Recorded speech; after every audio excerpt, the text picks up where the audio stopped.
అనగనగా ఒక అడవి. ఆ అడవికి కిచు అనే సింహం రాజుగా ఉండేది. ఆ అడవిలో అన్నిటికంటే వయసులో పెద్దదైన ఒక ముసలి పాము ఉండేది. ఆ పాముకు అనుభవం ఎక్కువ కావడంతో అడవిలో ఏ జంతువుకు ఏ అవసరం వచ్చినా చివరకు సింహానికి ఏ సలహా కావాలన్నా ఆ పాము దగ్గరికే వెళ్లేవారు. అందరూ తన దగ్గరికే వస్తుండటంతో పాముకి గర్వం తలకెక్కింది. నేను లేకపోతే ఈ అడవిలో ఒక్క అడుగు కూడా ముందుకు పడదు అన్న అహంకారం దానిలో పెరిగిపోయింది. ఒకరోజు ఆ పాము జంతువులన్నిటినీ పిలిచి ఒక సమావేశం పెట్టింది. చూడండి, మీ అందరికీ సలహాలిచ్చి ఆలోచించడం వల్ల నేను వేటకి వెళ్లలేకపోతున్నాను. కాబట్టి ఇకపై నా దగ్గరకు సలహా కోసం వచ్చే ప్రతి జంతువు నాకేదో ఒక మాంసాన్ని కానుకగా తీసుకురావాలి. అప్పుడే నేను మీకు సలహాలు చెప్తాను అని ఆజ్ఞాపించింది. అడవిరాజు ఖిచో చేసేదిలేక సరే అని ఒప్పుకున్నాడు. అప్పటినుండి పాము ఆగడాలు మితిమీరిపోయాయి. ఒకరోజు ఒక పక్షి మాంసం, మరో రోజు జింక మాంసం, ఇంకో రోజు కుందేలు మాంసం, ఇలా పాము అడిగింది తెచ్చివ్వడం జంతువులకు ప్రాణసంకటంగా మారింది. ఒకరోజు ఒక గద్ద సలహా కోసం వెళ్తే ఆ పాము ఏకంగా నాకు నీ గుడ్లు కావాలి అని అడిగింది.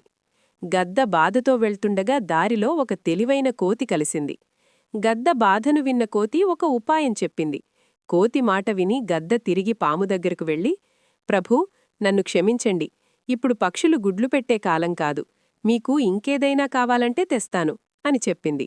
గర్వంతో కళ్ళు మూసుకుపోయిన పాము, అయితే నాకు అడవిరాజు సింహం మాంసమే కావాలి అని గర్జించింది.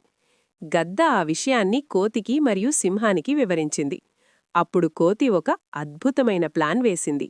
జంతువులన్నిటినీ పిలిచి కొన్ని గుండ్రటి తెల్లటి రాయిలను సేకరించమని చెప్పింది.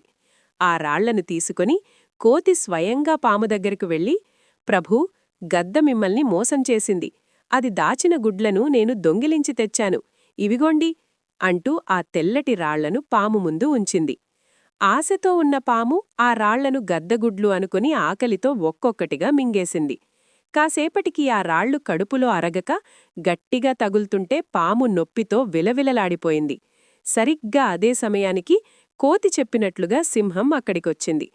చూడు కిచోరాజూ, ఈ కోతి నాకేవో విషపు గుడ్లిచ్చింది, నాకు చాలా ఇబ్బందిగా ఉంది, వెంటనే ఈ కోతిని చంపి నాకు ఆహారంగా ఇవ్వు అని పాము మొత్తుకుంది.